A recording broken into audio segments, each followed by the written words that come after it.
Hello everyone, this is Shambhavi. Welcome back to your online class Commerce Nation. As you all know that we are discussing today on Indian Contract Act 1872.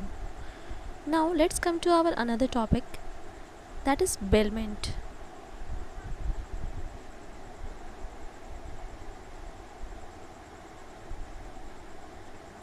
Contract of bailment. Have you ever heard about this topic? No? Am I right?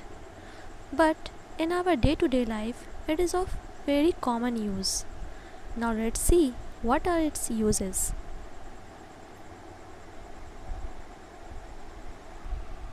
The word bailment has been derived from the French word baillir, which means to deliver. bailment शब्द एक French word baillir से लिया गया है जिसका अर्थ होता है deliver करना. In general, bailment means the delivery of goods of a person to whom permission is given to have the goods of another person. अब इसे साधारण शब्दों में समझते हैं. बेलमेंट का मतलब होता है जब एक व्यक्ति किसी दूसरे व्यक्ति को अपना सामान देता है कुछ पर्पस के लिए, और जैसे ही वो ख़ास पर्पस कंप्लीट हो जाता है वो दूसरा व्यक्ति पहले व्यक्ति को सामान रिटर्न कर देता है. ऐसे केस में ओनरशिप ट्रांसफ़र नहीं होता है, सिर्फ पोजीशन, जिसका मतलब होता है उस सामान के रख रखाव का अधिकार वो बस दूसरे आदमी तक चला जाता है. यही होता है बेलमेंट. अब इसे एग्ज़ाम्पल के रूप में हम समझते हैं. आइए पहला एग्ज़ाम्पल देखते हैं. संजू अपना कपड़ा सिलने के लिए एक टेलर को देता है और उस टेलर का नाम है मंजू.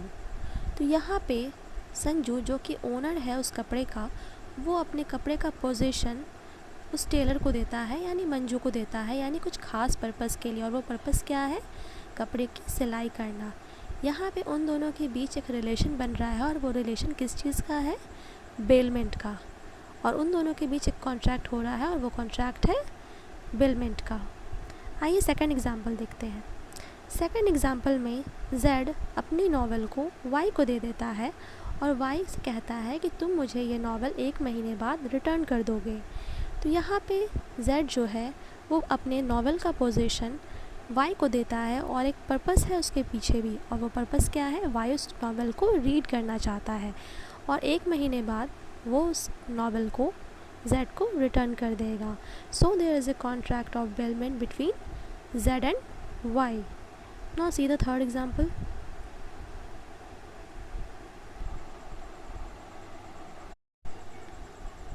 थर्ड एग्जाम्पल में नाजुक जो कि एक शॉपकीपर है वो कुछ सामान कोमल को बेच देता है. अब सामान बेचने के बाद कोमल उस सामान की ओनर हो गई, पर कोमल अपने सामान को नाजुक की दुकान में ही छोड़ देती है. यहाँ पे कोमल जो है अपने सामान की पोजीशन किसको देती है? नाजुक को दे देती है. सो द रिलेशनशिप बिटवीन नाजुक and Komal is of bailment.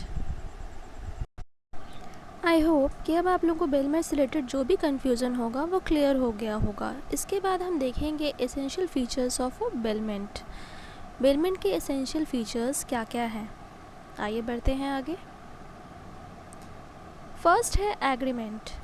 Bailment हमेशा एक एग्रीमेंट से ही शुरू होता है और ये एग्रीमेंट होता है बेलर और बेली के बीच में. ये एग्रीमेंट आइदर एक्सप्रेस्ड हो सकता है या फिर इम्प्लाइड हो सकता है. एक्सप्रेस्ड और इम्प्लाइड का मतलब मैंने पहले ही आप लोग को वीडियो में समझाया था. एक्सप्रेस्ड जो कि बोलकर या अपने संकेतों के द्वारा समझाकर किया जाता है, और इम्प्लाइड जो स्वाभाविक रूप से होता है. Delivery of goods. बेलमेंट में डिलीवरी ऑफ गुड्स एक बहुत ही इम्पॉर्टेंट चीज़ है. जब तक यहाँ पे डिलीवरी नहीं होगा कोई भी गुड्स का, तब तक वहाँ पे बेलमेंट नहीं होगा, क्योंकि बेलमेंट का कहना ही है कि कुछ सामान डिलीवर करना. इस केस में मैंने पहले ही बताया था कि ओनरशिप डिलीवर नहीं होता है, सिर्फ पोजीशन डिलीवर होता है from one person to another. अब क्या क्या डिलीवर हो सकता है? एक होता है मूवेबल प्रॉपर्टी और दूसरा होता है इमूवेबल प्रॉपर्टी. मूवेबल प्रॉपर्टी को तो हम लोग एक दूसरे व्यक्ति से दूसरे व्यक्ति को डिलीवर कर सकते हैं, लेकिन क्या हम इमूवेबल प्रॉपर्टी को डिलीवर कर सकते हैं?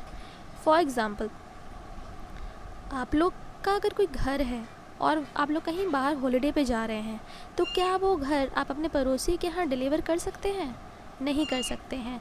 तो ऐसे केस में आपने क्या किया होगा, आपने उस घर की चाबी अपने पड़ोसी को दे दी होगी।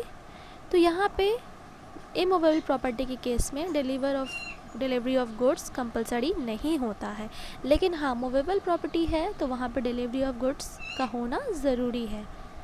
डेफिनिट पर्पस का भी होना ज़रूरी है।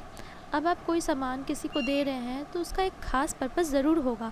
जो पहले हमने एग्जांपल्स में देखा कि अगर एक आदमी टेलर को कुछ कपड़े दे रहा है, आप अपनी घड़ी रिपेयरिंग करने के लिए दे रहे हैं, या फिर कोई चीज़ किसी को दे रहे हैं, नॉवल दे रहे हैं किसी को, तो सामने वाले के पास एक रीज़न होता है, एक यहाँ पे डेफिनिट पर्पस होता है उस गुड्स को डिलीवर करने के पीछे। तो ये सारे आपके एसेंशियल फीचर्स थे बेलमेंट के। आज के लिए बस इतना ही। अब हम लोग नेक्स्ट वीडियो में जानेंगे इसके आगे और भी कॉन्ट्रैक्ट एक्ट के बारे में। अगर आपको हमारा वीडियो पसंद आया हो तो प्लीज़ लाइक और सब्सक्राइब करना ना भूलें। Thank you.